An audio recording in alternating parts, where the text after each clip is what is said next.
Podcast Questões Comentadas. Amantes da Biologia. Duas questõezinhas para vocês, galerinha. Uma questão, ela é da Universidade Federal de Minas Gerais e a outra de São Carlos, de São Paulo, na verdade. Todas duas de genética, certo? Então vamos lá. Primeira questão. As doenças genéticas, elas vêm sendo estudadas de maneira intensa nos últimos tempos. O intuito desses estudos é a ampliação do conhecimento sobre elas, aumentando assim a qualidade de vida e buscando alternativas para minimizar suas manifestações. A hemofilia é um exemplo destas doenças, por ser recessiva e ligada ao sexo. Aí vem a pergunta. Letra A. Eduardo é hemofílico e filho de Ana e Sérgio, que são normais. O avô de Sérgio também era hemofílico. Pode-se afirmar que o gene para hemofilia, manifestado em Eduardo, foi herdado diretamente da carga genética de seu pai. Aí tem que justificar a resposta. A letra B pede o seguinte: com relação à espécie humana, por que é o pai quem determina o sexo dos filhos, galerinha? Repetindo a letra B. Com relação à espécie humana, por que é o pai que determina o sexo dos filhos? Então vamos tentar responder aqui logo a letra A, que diz que Eduardo é hemofílico e filho de Ana e Sérgio, que são normais. O avô de Sérgio também era hemofílico. Pode-se afirmar que o gene para hemofilia, manifestado em Eduardo, foi herdado diretamente da carga genética de seu pai? De seu pai, galerinha? Claro que não, né? Vamos lá, justificar essa resposta. Galerinha, não. Veja bem, ó. O gene para hemofilia, ele está ligado ao cromossomo X, não é isso? Como o pai passa para o filho o cromossomo Y, o cromossomo X, com o gene para hemofilia, provém de quem, então? Da mãe, certo? Então, negativo. E na letra B, com relação à espécie humana, por que é o pai que determina o sexo dos filhos? Vamos lá, olha. A gente sabe que o pai transmite o cromossomo X para as filhas e o cromossomo Y para os filhos. Então, tem um post meu no Insta que eu falo sobre determinação do sexo masculino.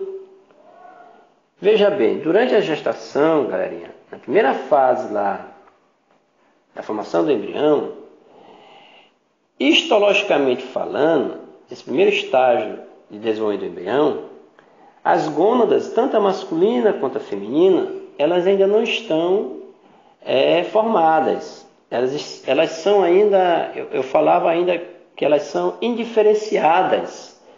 Só lá a partir da 6ª semana de gestação, ou seja, vamos considerar como uma segunda fase do desenvolvimento embrionário, neste caso, é que se no genoma do embrião surgir o cromossomo Y, aí sim, a partir daí, com a presença do cromossomo Y no cariótipo, vamos dizer assim, da espécie, é que vai se diferenciar as gônadas masculinas, no caso os testículos. A partir daí, com a presença em uma região do cromossomo Y que determina o sexo, um gene que determina o sexo, é que vai se decidir, é que se vai saber se vai ser do sexo masculino. Se surgir no genoma desse indivíduo, desse embrião, a presença do cromossomo Y. Então, resumidamente, na primeira fase do desenvolvimento embrionário, todo mundo é fêmea.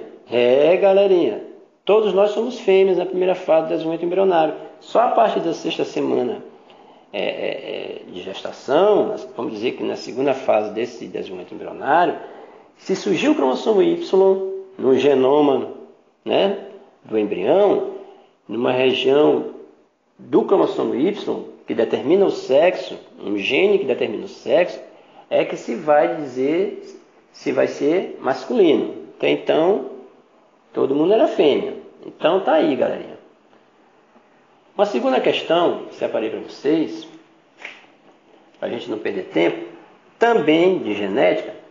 Eu falo sobre mutações genéticas, patrimônio genético, variabilidade. Então ela diz assim, é de São Paulo, da Universidade de São Carlos. A moderna teoria da evolução admite que a fonte primária da variabilidade dos seres vivos é a mutação gênica. Certo? Então a letra A. Como se pode definir mutação gênica em termos moleculares? E a letra B. Por que mutações em células germinativas são mais importantes para a espécie do que aquelas que ocorrem em outras células do corpo? Galerinha, letra A. As mutações gênicas, galerinha, afetam apenas um loco gênico, né? E resultam de alterações da sequência de nucleotídeos do DNA. Não é isso? Transformando alelos pré-existentes em novos alelos que vão se incorporar nas populações. Vai haver um fluxo aí. Não é isso? Ó. Veja bem, na maioria das vezes, as mutações gênicas elas são prejudiciais ou deletérias.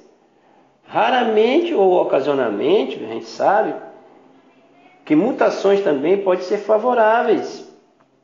Pode trazer vantagens adaptativas, sendo selecionadas e incorporadas ao patrimônio genético daquela espécie. Se eu considerar, por exemplo, o vírus, essa vantagem adaptativa não é um produto da mutação do gene? Para aquele determinado vírus, que surge a cada ano, como o da gripe, é uma vantagem adaptativa à mutação. Só para poder enfatizar o exemplo. Na letra B ele fala por que as mutações em células germinativas são mais importantes para a espécie do que aquelas que ocorrem em outras células do corpo. Lógico, galerinha, porque podem ser transmitidas germinativas de um indivíduo para os seus descendentes por meio da meiose nos gametas. Ok? Comentem, compartilhem. Abraços amantes da biologia do professor Alan Calvino.